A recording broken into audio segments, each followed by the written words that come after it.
குஜராத் மாநிலம் அகமதாபாத்திலிருந்து லண்டன் புறப்பட்ட 787 Boeing Dreamliner விமானம் விபத்துக்குள்ளாக்கி இருக்கக்கூடிய ஒரு சூழலில் பலர் உயிரிழந்திருக்காங்க.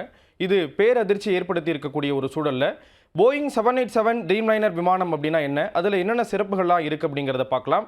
இதில் பல வேரியண்ட் இருக்குது. இதில் இப்போது விபத்துக்கு உள்ளாக்கி இருக்கக்கூடிய இந்த விமானம் மிட் சைஸை சேர்ந்தது. இதில் பல்வேறு சிறப்புகள் இருக்கிறதா சொல்லப்படுது.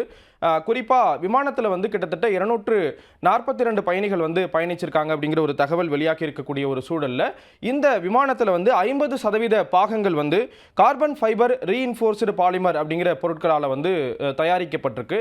இதன் காரணம் என்ன அப்படின்னு பார்த்தோம்னா, இந்த பொருட்களை கொண்டு தயாரிக்கும் போது அந்த விமானத்தினுடைய எடை குறைவாக இருக்கும் அப்படின்னு சொல்றாங்க. இதனால ஃபியூல் எஃபிஷியன்சி அப்படிங்கிறது அதிகப்படியான எரிபொருளை சுமந்து செல்லக்கூடிய தன்மை வாய்ந்ததா இந்த விமானம் இருக்கும் அப்படிங்கிறதுக்காக இந்த பொருளை கொண்டு இந்த விமானமானது தயாரிக்கப்பட்டிருக்கு. அதனால இந்த விமானத்தினுடைய பாதி எடை பெரும்பாலும் ஃபியூல் நிறைஞ்சிருக்கும் அப்படின்னு சொல்லிட்டு குறிப்பிடுறாங்க. நிறைய அறிஞர்களும் இது தொடர்பான விவரங்களை பகிர்ந்துக்கும் பொழுது கிட்டத்தட்ட 9 மணி நேர பயணம் அப்படிங்கிறதுனால இந்த விமானத்தில் எரிபொருள் முழுவதும் நிரப்பப்பட்டிருக்கும்.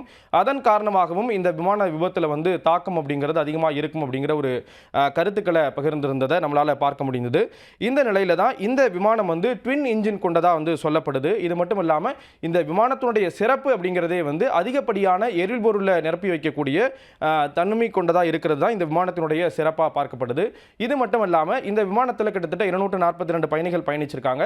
ஒவ்வொரு விண்டோஸ் அந்த ஜன்னல்களும் பெரிய சைஸில் இருக்கிறதா சொல்லப்படுது. அது எதற்காக அப்படின்னா, உள்ள இருக்கக்கூடிய பயணிகளுக்கு ஒரு சொகுசான ஒரு விஷயத்தை கொடுக்கறதுக்காக அந்த ஜன்னல்கள் சிறப்பான வகையில் வடிவமைக்கப்பட்டிருக்கும். அது மட்டும் இல்லாமல் அதிலிருந்து பார்க்கக்கூடிய காட்சிகளும் ரொம்ப அழகாக தென்படக்கூடிய விதத்தில் இருக்கும் அப்படின்னு சொல்லிட்டு குறிப்பிட்டிருக்காங்க. எலக்ட்ரானிக் டிம்மிங் ஃபெசிலிட்டி அப்படிங்கிறது அந்த விண்டோஸில் இருக்கும் அப்படின்னு குறிப்பிட்டிருக்காங்க. கிளாரை தடுக்கிறதுக்காகவும் அவங்க உள்ள பயணிக்கக்கூடிய பயணிகளுக்கு ஒரு அழகான ஒரு வியூவை கொடுக்கறதுக்காகவும் இந்த வசதிகள் ஏற்படுத்தப்பட்டிருக்கு அப்படின்னு சொல்லி குறிப்பிடுறாங்க. இந்த ட்ரீம்லைனர் 787-8 பொறுத்த அளவுக்கு கிட்டத்தட்ட 2009ஆம் ஆண்டு தான் டிசம்பர் 15ஆம் தேதி தான் முதல்ல தன்னுடைய பயணத்தை தொடங்கி இருக்கு அப்படிங்கிற ஒரு விஷயமும் சொல்லப்படுது. இது மட்டும் இல்லாமல் இந்த ஃப்ளைட் ரொம்ப அழகாக பயணம் பண்றதுக்காகவும் வேகமாக பயணிக்கிறதுக்காகவும் ஃபியூல் எஃபிஷியன்சி எரிபொருள் திறனை கையாளுறதுக்காகவும் இதனுடைய இறக்கைகளில் ரேக்கடு விங் டிப்ஸ் அப்படிங்கிற விஷயத்தை தொழில்நுட்பத்தை பயன்படுத்துகிறாங்க. அது ஒரு அழகான ஒரு வடிவமைப்பு மேற்கொண்டிருக்காங்க. அதன் காரணமாக எரிபொருள் அப்படிங்கிறது பல அளவுக்கு சேமிக்கப்படும் அப்படின்னு சொல்லிட்டு சொல்லப்படுது. அது மட்டும் இல்லாமல் விமானத்தினுடைய முகப்பு பகுதி அப்படிங்கிறதும் ஸ்மூத்தர் நோஸ் கான்டர்ஸை பயன்படுத்தியிருக்காங்க அப்படிங்கிற ஒரு தகவலும் வெளியிடப்பட்டிருக்கு. இது மட்டும் இல்லாமல் உள்ளே இருக்கக்கூடிய பயணிகளுக்கு நாய்ஸ் ரிடக்ஷன் டெக்னாலஜியும் நிறைய விஷயங்களை பயன்படுத்தியிருக்காங்க. அதனால் உள்ளே இருக்கக்கூடிய பயணிகள் ஒரு சொகுசான கம்ஃபர்டான ஒரு ஃபீலிங் உணர்வாங்க அப்படிங்கிற ஒரு தகவலும் வெளியாகியிருக்கு.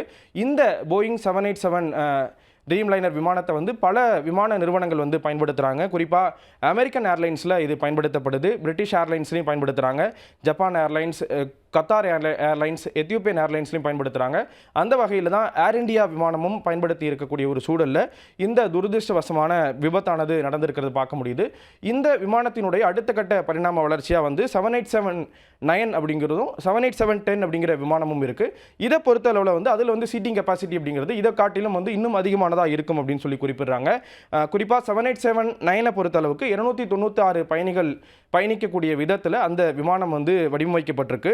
அதே போன்று 787-10 பொறுத்த அளவில் கிட்டத்தட்ட 318 பயணிகள் பயணிக்கக்கூடிய விதத்தில் அந்த விமானமானது உருவாக்கப்பட்டிருக்கு. அதே போன்று இப்போ விபத்தில் சிக்கியிருக்கக்கூடிய இந்த விமானத்தை பொறுத்தளவில் ஒரு தடவை எரிபொருள் நிரப்புனா கிட்டத்தட்ட 7305 நாட்டிக்கல் மைல் ஒரே ஸ்ட்ரெச்சில் பயணிக்கக்கூடிய திறன் படைத்ததா இந்த விமானம் இருக்குது. அதாவது கிட்டத்தட்ட 13,530 கிலோமீட்டர் தூரம் ஒரே ஸ்ட்ரெச்சில் பயணிக்கக்கூடிய திறன் கொண்டதா இந்த விமானம் இருக்குது.